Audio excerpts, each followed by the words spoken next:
마트 해산물 코너에 가면 어김없이 볼 수 있는 이 녀석, 살짝 부담스러운 외모를 가진 이 녀석이 바로 개들의 왕이라 불리는 킹크랩이죠. 커다란 다리를 하나 뜯어보면 그 안에 게맛살과 똑같이 생긴 속살을 가득 품고 있는데 덩어리진 살을 씹는 데서 오는 풍부한 식감에 고소한 맛이 일품이죠. 상대적으로 달달하고 부드러운 맛을 가진 대게와는 확실히 다른 맛인데 무엇보다 살이 대게보다 훨씬 많아 식감에서 그 강점이 두드러집니다. 대게와 킹크랩 중 뭐가 더 맛있냐고 한다면 그것은 개인 취향의 문제겠지만 가격만 보자면 킹크랩이 대게보다 비싼 것이 사실인데요. 도대체 킹크랩은 왜 이렇게 비싼 걸까요? 킹크랩의 가격은 같은 무게의 참치회와 맞먹는 수준인데요. 참치회가 킹크랩만큼 거대하면 가격은 많이 무서워지겠죠. 킹크랩이 비싼 가장 근본적인 이유는 우리나라가 킹크랩을 좋아하기 때문입니다. 한국의 1인당 수산물 소비량은 세계 1위죠. 그 중에서도 우리나라는 유독 대게류를 좋아하는데요. 누구나 한 번쯤 영덕대게를 들어봤을 겁니다. 이 대게보다 비싼 게 킹크랩이죠. 원래 한국에서 게 하면 대게지만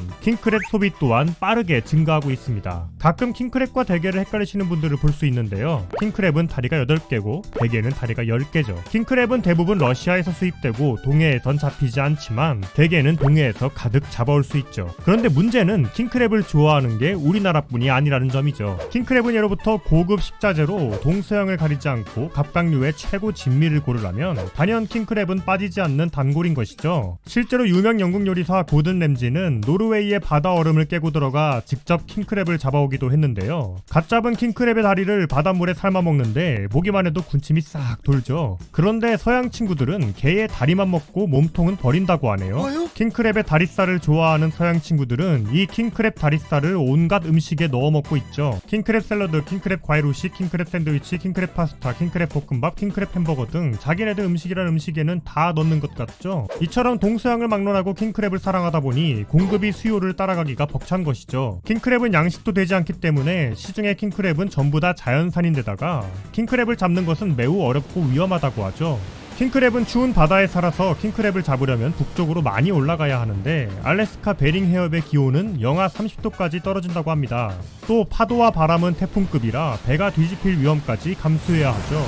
킹크랩을 잡는 철에는 하루 20시간 이상 일하는데 이때 일주일에 한 명꼴로 목숨을 잃게 되고 2005년에는 한 해에만 118명이 사망했다고 하는데요. 수온이 너무 낮아서 익사보다 심장마비를 더 걱정해야 하는 상황이라고 하죠. 이처럼 킹크랩을 잡는 어부는 세상에서 제일 위험한 직업으로 꼽히기도 하는데요. 이렇게 2달을 일하면 5만 불을 벌 수 있다고 합니다. 그런데 최근엔 수온 상승으로 서식지가 점점 북상하여 킹크랩을 잡으려면 북극까지 올라가야 할 정도라고 하는데요.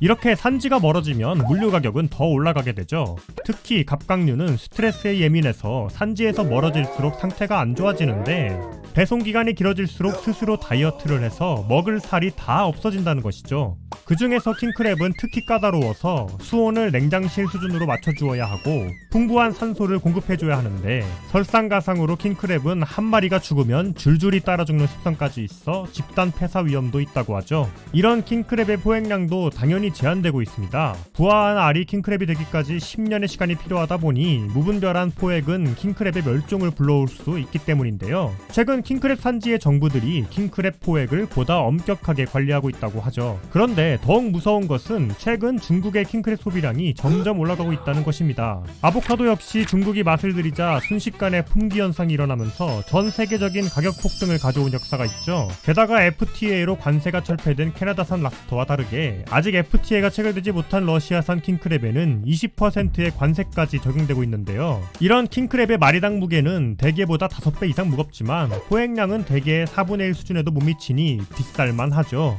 그래도 우리나라는 동해에서 잡히는 대게라는 훌륭한 대안이 있죠. 대게는 큰 게라는 뜻이 아니라 다리가 대나무처럼 생겼다는 뜻인데요. 특히 1월에서 3월 제철 대게는 멀리 러시아에서 오는 킹크랩이 따라올 수 없는 신선함을 보여준다고 합니다. 오늘은 킹크랩의 비싼 가격에 대해 알아보았는데요. 계속 게 얘기를 하니까 시원한 해물라면이 땡기죠. 오늘은 해물라면 먹으러 가겠습니다.